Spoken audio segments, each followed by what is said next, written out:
Olá, querido irmão, querida irmã, que a paz do Divino Mestre Jesus continue reinando em nossas vidas, em nossos corações, para que por meio dessa paz, essa paz que é um conjunto de virtudes, possa fazer de nós a cada dia discípulos missionários de Jesus Cristo.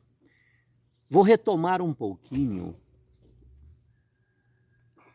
a primeira leitura que estamos refletindo da primeira carta aos Coríntios durante esses dias, porque vejo ser de suma importância.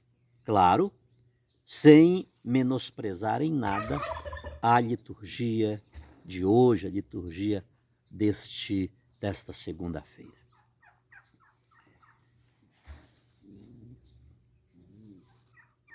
Hoje, a primeira leitura da carta de São Paulo aos Coríntios, no capítulo 5, do 1 ao 8, é importantíssima para cada um de nós.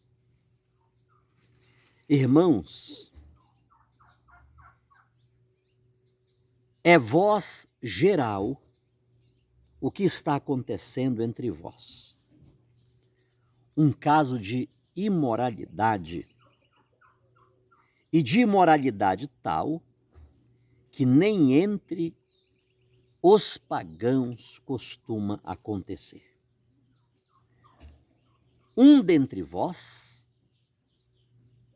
está convivendo com a própria madrasta, com a mulher de seu pai. No entanto, estáis inchados de orgulho, ao invés de vestirdes luto, a fim de que fosse tirado do meio de vós aquele que assim procede. E por aí vai, depois leia com maior atenção. Não esqueçamos, queridos, que São Paulo, ele estava interessado, e nas leituras anteriores isso fica claro. Quem é Paulo? Quem é Apolo? Quem é Cefas? Somos trabalhadores do reino. Um prepara a terra, o outro semeia, o outro irriga, o outro colhe, mas quem dá o crescimento a tudo isso é Deus. Se aquele que prepara a terra não o faz em função da glória de Deus, se aquele que joga a semente não o faz em função da majestade de Deus, se aquele que irriga não está trabalhando para Deus, se aquele que colhe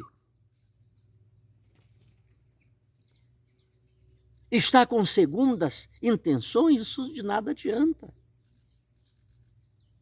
Mas quando todos estão trabalhando para uma mesma finalidade, não importa quem vai irrigar, quem vai colher, quem preparou o solo, quem jogou a semente. Então, São Paulo, ele não estava querendo discípulos para si. Ele não estava querendo pôr-se num pedestal, no topo da pirâmide, e aqui embaixo um monte de séquitos. Não. Paulo, ele estava gerando filhos para Cristo. E por isso ele pegou pesado com aquela comunidade. Nós vamos ver que em um tom satírico e quase sarcástico, ele retoma o paradoxo da cruz. O contraste entre as fraquezas e sofrimentos dos apóstolos e a glória que os coríntios já pensavam ter. Eles se criam já participantes do reinado definitivo de Cristo. Por isso eles viviam inchados. Eles já estavam muito lá em cima. Veja as leituras aí passadas. Jesus já ressuscitou, pronto, nós somos a nata da nata. Somos a nata da nata. Mas São Paulo, como ele está gerando discípulos para Cristo, ele faz questão de dizer que o cristão, ele vive ainda na etapa da cruz. O cristão ainda participa dos sofrimentos do Messias. E enquanto aquela robusta comunidade dos coríntios queria o Cristo glorificado, Paulo opta pelo Cristo crucificado. Paulo escolhe a loucura, a fraqueza, o desprestígio do Messias.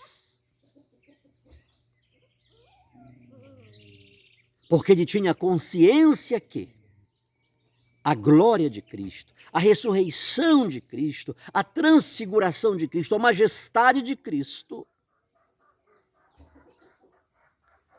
não subtraía o dia a dia da comunidade. O dia a dia da vida de um cristão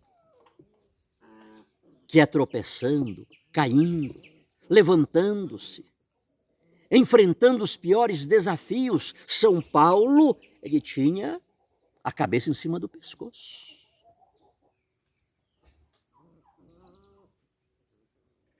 Ele chega a dizer: conheço um homem que foi elevado até o... Todavia,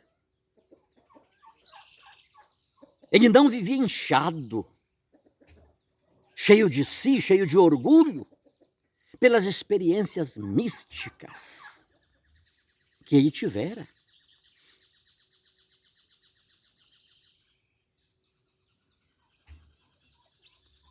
E é exatamente dentro dessa linha, que aquela comunidade já se achava a comunidade perfeita, a comunidade cheia de Deus, como hoje. Você não vê por aí um grupo de pessoas que não, nós inclusive nós é que temos o Espírito Santo, nós somos cheios disto, daquilo, e não, os outros, inclusive, está havendo uma evangelização que é para tirar as pessoas dos outros movimentos para ir para aquele movimento, porque é aqui que isso aí não tem Deus, isso aí tem que acabar com esse negócio, tem que vir para cá. São pessoas que vivem inchadas, achando que são.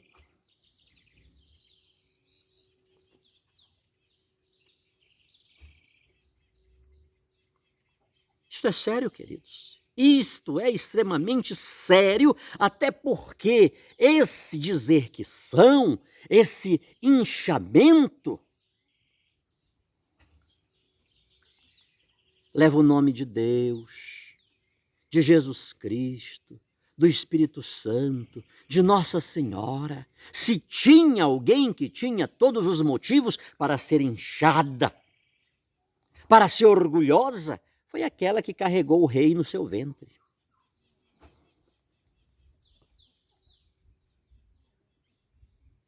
Maria Santíssima tinha todos os motivos, sobejava-lhe motivos para que ela fosse orgulhosa, toda tal.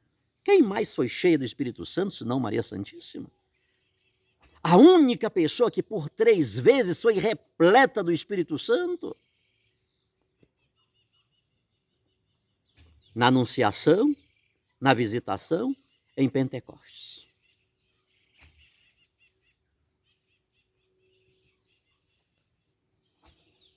Então prestemos atenção e tenhamos isto em mente. Quem é cheio do Espírito Santo, ele não vive inchado, ele não vive sapateando, não se colocando acima dos outros.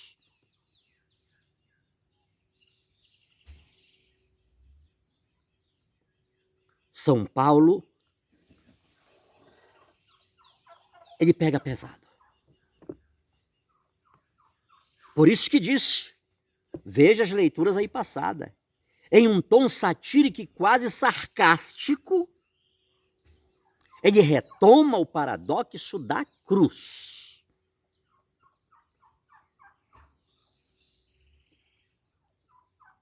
Para que os cristãos não mais vejam esta dimensão, que é a dimensão do cotidiano. Estamos aqui. Somos seres situados no tempo, no espaço, que não podemos abrir mão das nossas obrigações, dos nossos deveres cívicos. Então São Paulo está dizendo, ei, dá uma baixadinha.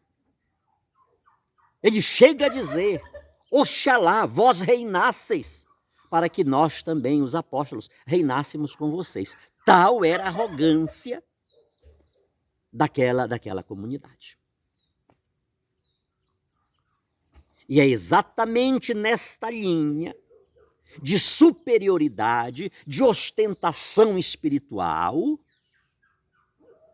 que São Paulo ele vai dizer hoje, é voz geral. Ei, vocês que são os santarrões, vocês que são cheios de dons e carismas,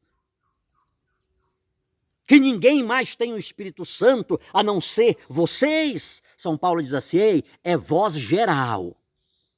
É conhecimento de todos que entre vós tem um caso de imoralidade, e imoralidade tal que nem entre os pagãos se vê.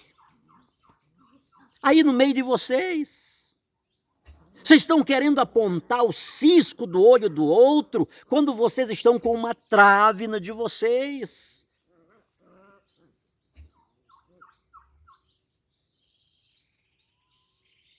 Vocês acham que vocês estão já no céu, já estão glorificados?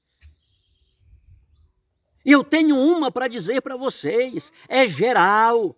Não é uma conversinha que teve ali, é consenso geral, é voz geral, que tem uma imoralidade. Tem um cidadão aí que está morando com a mulher do pai. E vocês não fazem, e vocês continuam orgulhosos.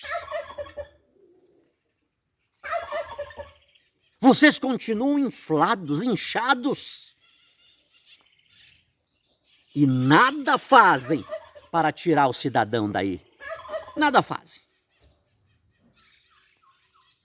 Ah, queridos, isto está cheio.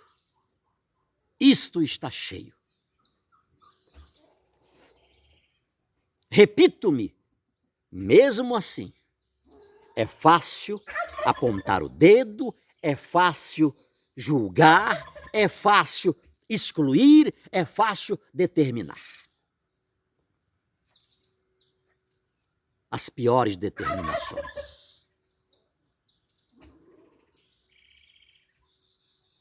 É cômodo mexer na honra das pessoas. Em nome de quê? De um autoritarismo barato? Em nome de quê? De uma funcionalidade?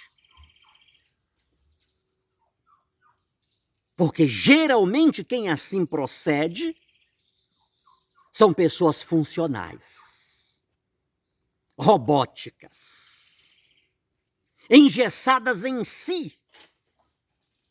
Isto é sério, queridos. Ah, se nós nos curvássemos diante do que São Paulo quer dizer para nós. Ei, dê uma baixada aí, que vocês estão achando que são os tais, e entre vocês estão, como dizia o padre Cláudio Barradas, né? Da cabeça aos pés, estão todos sujos. Todo lambuzado. Baixa. Olha para a cruz de Jesus Cristo. Olha para a humilhação. Pare de estar levantando o nariz, porque entre vocês o negócio está feio. E, aliás, é voz geral. E é dentro desse horizonte, queridos, que Jesus Cristo, num dia de sábado, ao entrar na sinagoga e começando a ensinar, ele viu que ali havia um homem com a mão direita seca. Olha o contraste. Aquele que tinha tudo para ser orgulhoso. Aquele que tinha tudo para desprezar os demais. Queridos, presta atenção no que estou dizendo.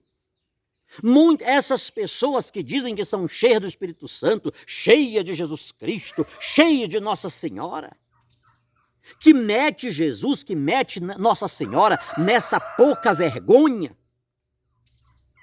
não tem Jesus, não tem o Espírito Santo, não tem Nossa Senhora, porque Jesus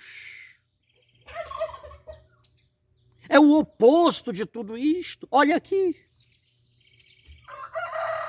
Ele viu que ali na sinagoga estava um homem que tinha a mão direita paralisada. Um homem que tinha dificuldades. Um homem que tinha limitações.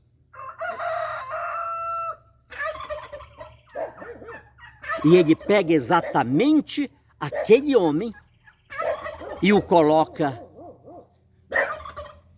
de pé no meio da sinagoga. Jesus pega aquele homem e o coloca de pé no meio. Levanta-te e fica aqui no meio. Você lembra, meu irmão querido e amado, que quando Jesus ressuscitou, ele entrou onde estavam os discípulos e ficou no meio?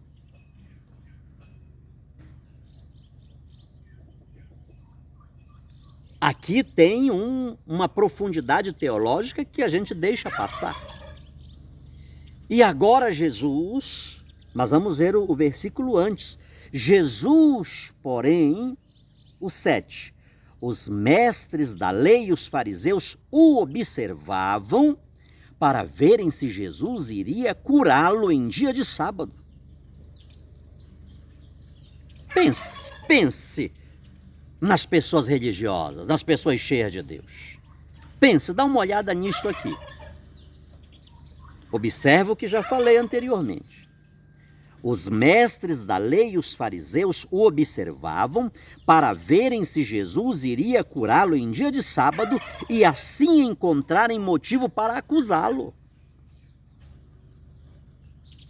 As pessoas tinham Deus?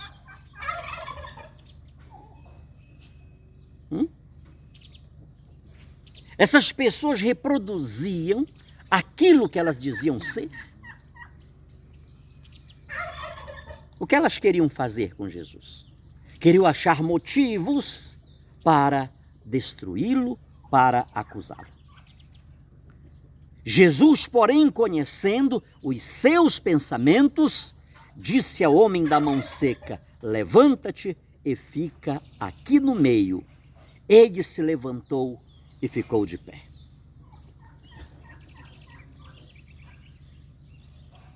Meu irmão querido e amado,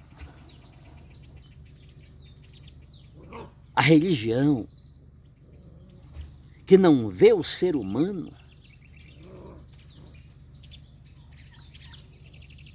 como uma peça fundamental, como imagem e semelhança de Deus, esse amor a Deus, essa espiritualidade vertical, ela declina quando exclui a horizontalidade do amor de Deus. Eu amo a Deus, Deus para cá, é Deus para ali, mas não amo o meu irmão, não amo o meu próximo. Isso é balela, isso é conversa furada.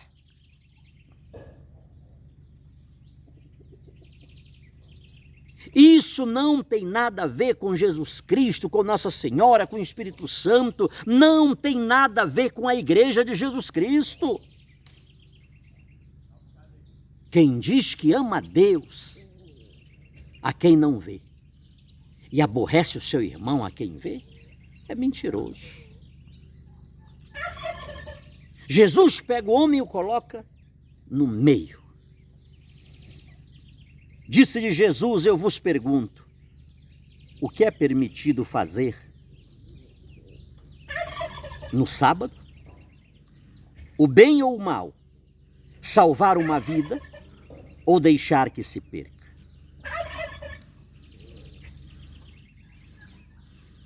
Tenhamos cuidados, queridos, com as nossas normas, com as nossas regras, com as nossas...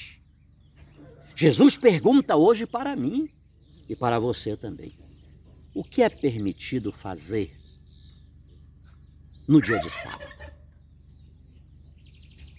No dia mais sagrado para aquela cultura. Observe o que foi que nós vimos agora há poucos dias. Num dia de sábado, Jesus ia passando no meio da plantação de trigo. Os discípulos com fome pegaram uma aqui, outra ali.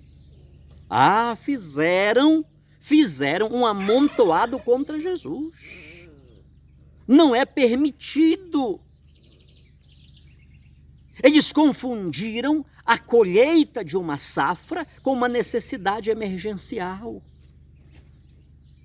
Uma necessidade de sobrevivência. Mas eles pegaram aquele mosquito e transformaram num camelo. Por isso Jesus disse: vocês que dizem que amam tanto a Bíblia, conhecem tanto as Escrituras e não sabeis o que fez Davi quando teve fome.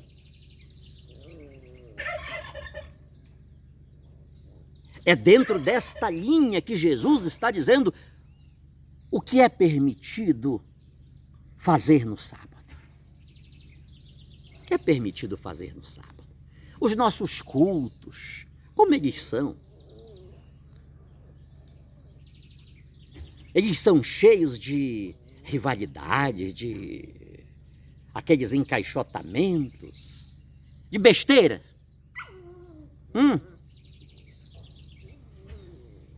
O bem ou o mal, salvar uma vida ou deixar que se perca.